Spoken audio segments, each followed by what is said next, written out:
Bienvenue sur Africa 24 dans cette nouvelle édition du 12-15. Voici les titres de l'actualité.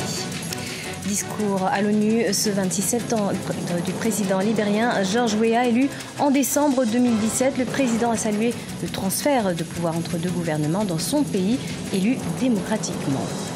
Le secteur de l'industrie en hausse de 10%. Au Rwanda, ce secteur a largement contribué à augmenter la croissance économique du pays. Objectif du gouvernement cette année 2018, atteindre les 7,2% de croissance économique contre 6,1% en 2017. Et puis, nous recevons dans ce journal Serge Jovial Imbe, candidat à l'élection présidentielle à Madagascar. Il viendra nous parler de son programme. Mais tout d'abord, l'Assemblée générale de l'ONU se poursuit à New York. À cette occasion, le président libérien George Weah s'est exprimé notamment sur le bon déroulement de l'élection présidentielle et un transfert de pouvoir entre deux gouvernements élus démocratiquement. Écoutons-le. L'année dernière, les Libériens ont participé à des élections au cours desquelles les citoyens ont démontré leur attachement à un système politique démocratique.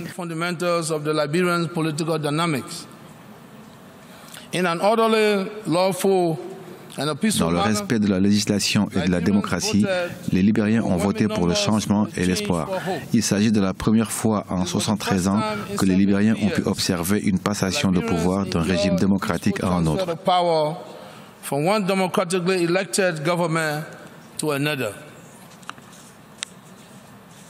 At the end of the long campaign, when the results were announced, à l'issue de la campagne électorale, le choix s'est tourné vers un leadership efficace.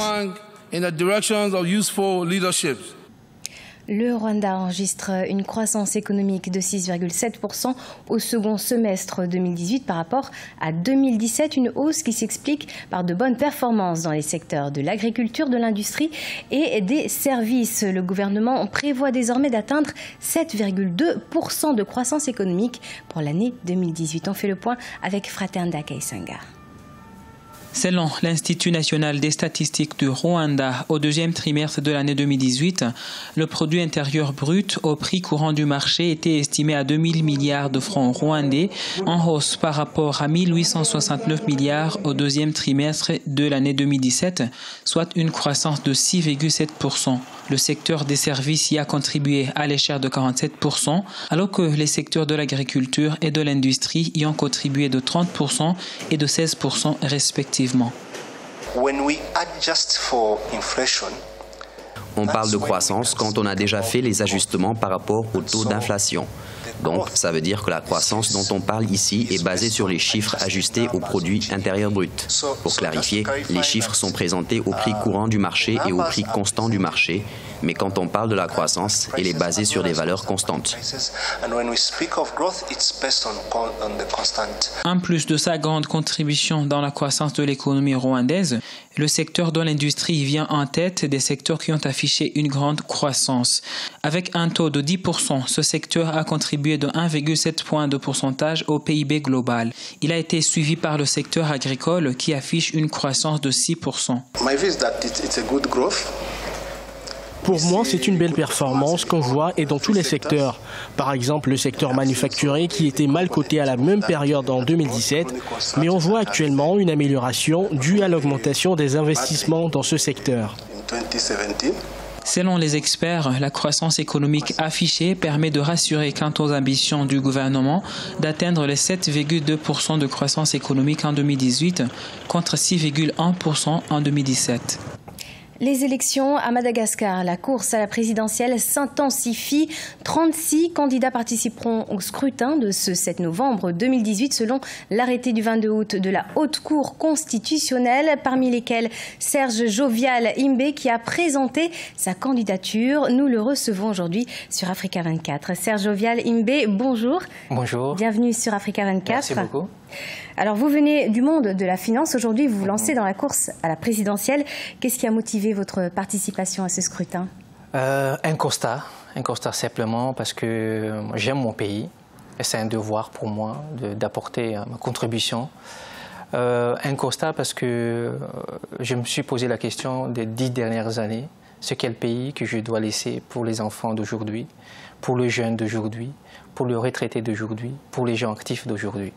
Donc, ce qui m'a motivé de créer un projet de société pour présenter au peuple pour le développement de Madagascar. La situation actuelle de Madagascar? Très critique. Ce n'est pas moi qui le dis, c'est les chiffres eux-mêmes qui le disent. Le rapport de Banque mondiale, que ce soit FMI, le disent. La corruption très élevée, l'insécurité très élevée, le taux d'inalphabétisation très bas.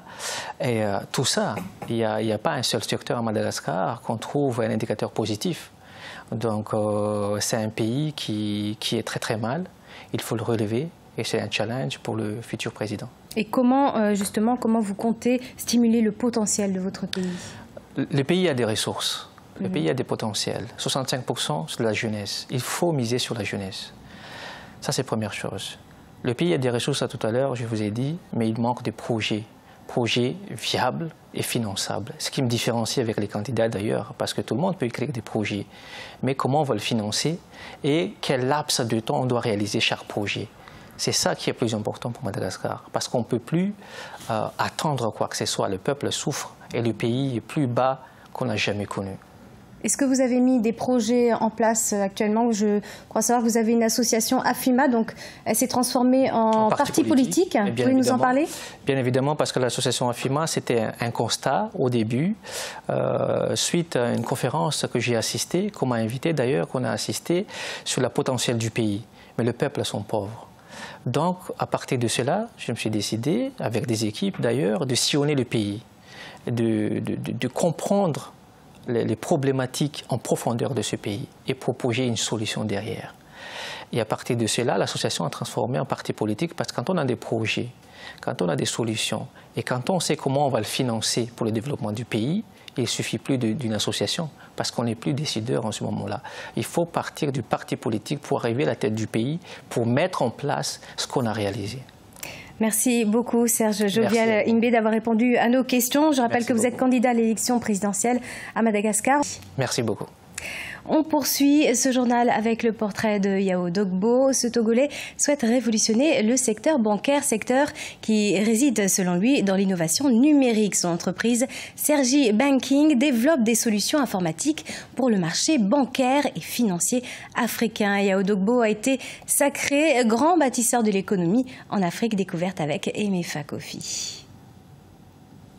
Installé au Togo en 2015, mais présent en Côte d'Ivoire depuis 1991, Sergi Banking Services a reçu le 27 avril 2018 le prix du grand bâtisseur de l'économie africaine.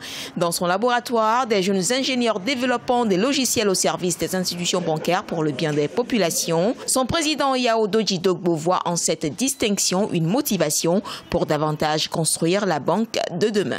Nous œuvrons pour une plus grande démocratisation du système financier d'une manière générale. Dans les quelques années à venir, nous allons dépasser le taux de bancarisation de 50 à 60% pour nous rapprocher de l'Europe. Mettre fin à la guerre de marché entre les institutions bancaires et les opérateurs de téléphonie mobile, tel est l'un des objectifs principaux de Yao Dogbo.